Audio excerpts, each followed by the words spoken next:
1924. You weren't just born into a fisherman's family. You were born into an empire. Your first view from the window wasn't your mother, but the flag of the rising sun. In school, they didn't tell you fairy tales. They read you the imperial rescript. They taught you that life is lighter than a feather, but duty is heavier than a mountain. You didn't learn to count apples, you counted dead enemies. Your toys were wooden rifles. You played Chinese war. You ran through the yard shouting bonsai, never realizing that in 10 years it would be your final cry. You entered university. You wore round glasses, read Heine, and listened to jazz in secret. You wanted to be a literature teacher. You were too smart for war. 1943. Things are going poorly at the front. Student deferments are canceled. You receive the akagami, the red notice. The price of your life is 1 sen, the cost of a postage stamp.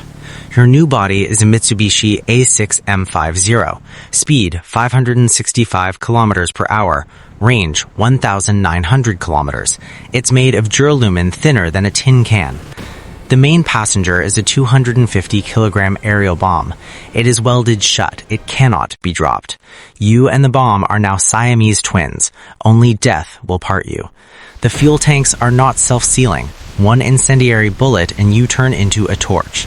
The Japanese save on rubber, but not on heroes. What are you wearing? A flight helmet, cat's eye goggles, and a scarf so your neck doesn't chafe while you scan the sky for enemies. Does it look beautiful? Yes. Will it help you survive? No. Hachimaki, the suicide headband, white silk, a red circle. You write kanji on it, 7 lives for the emperor. This is your halo. Katana, the family sword. You take it into the cockpit. Why? So that if the plane doesn't explode, you can leap onto the aircraft carrier's deck and hack at Americans. The Nambu Pipe 14, the worst pistol of World War II. Weak springs, constant misfires. You only need it for 1 shot to your own temple. The Senin Bari, the belt of 1,000 stitches, sewn by women on the streets. 1,000 knots, 1,000 prayers. You wear it under your uniform. It's supposed to ward off bullets, but it won't save you from a 40mm anti-aircraft gun. A talisman doll, sewn by your sister or girlfriend, hangs in the cockpit.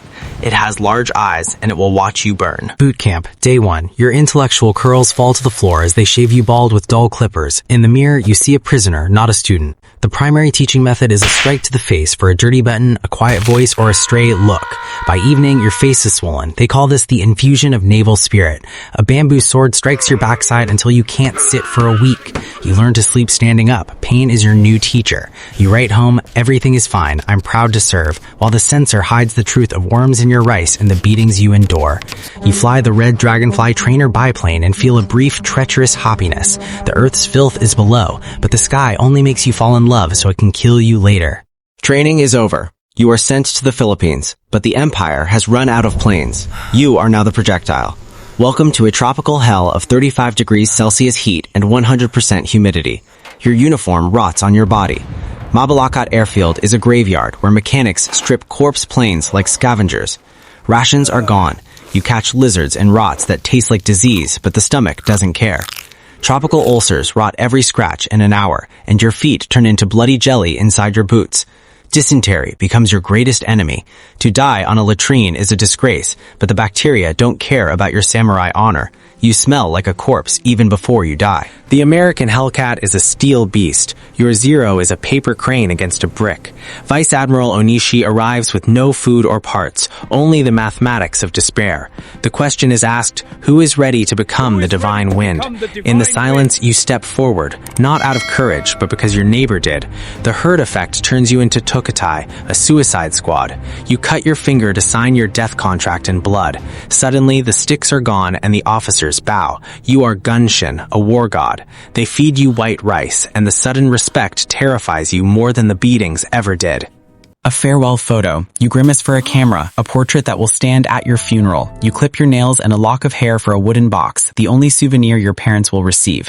You write bonsai when you want to write I'm scared. You drink ritual sake with hands that don't shake because you are already dead inside. You take off, but a red flare aborts the mission due to a storm. You are pulled from the cockpit, survived for another 24 hours.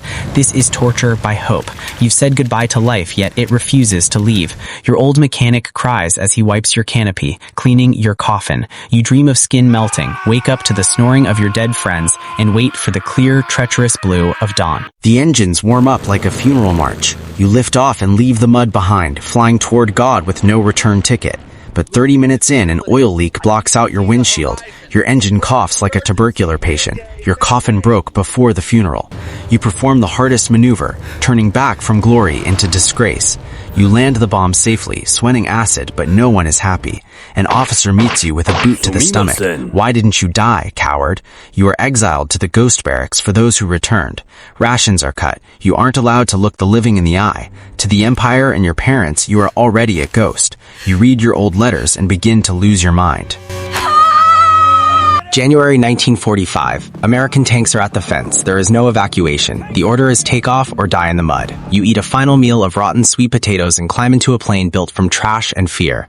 As you lift off, your regiment burns below. To kill the terror, you take Philippon, methamphetamine. Suddenly, the world is vivid, your heart is a machine gun, and you feel like a wind god. This isn't patriotism, it's brain chemistry. You fly for 4 hours, listening to American jazz on the radio while you die in soiled pants. Then you see it, a steel city in the ocean. The sky turns black with flak, a wall of fire meant to tear you apart. You ignore the destroyers and aim for the mother, the aircraft carrier. You push the stick forward, 600 kilometers per hour. Blood drains from your head and the world narrows into a tunnel. You see a 19-year-old American sailor behind a gun, chewing gum and spraying you with lead. It's a duel of stairs. A bullet shatters your oil tank, blinding you with hot black sludge. You fly by instinct, feeling the heat of the ship on your skin. In the final millisecond, the mask of the hero falls. You don't shout "Banzai," you whisper "Mama." Contact. 250 kilograms of explosives and 500 liters of fuel turn you into a fireball. You are switched off instantly, becoming a meat grinder for 50 American lives. An hour later, a bulldozer pushes your charred wreckage into the abyss. The war continues. You didn't stop them. The Empire promised you a seat among gods, but you remained an oil slick on the water. 81% of your brothers died before even reaching the target, a waste of students, poets, and children. After the 2 sons of Hiroshima and Nagasaki, the Emperor, your god, surrendered over the radio. Your family's katana was taken as a souvenir from a sailor from Ohio. Japan rebuilt itself on the sweat of laborers still hooked on the war's meth. Today, you are a romanticized image in anime, but the truth is in a rusty helmet found at the seafloor with a crowd living inside. Your mother left the door open every night until she died, hoping the death box was a mistake. You were a wind that blew for nothing. Value your life. You are alive. You lived the life of a kamikaze. You felt fear, chemical ecstasy, and the void of death. Like the video, subscribe to the bell so you don't miss the next alarm. Whose skin will you put on next time?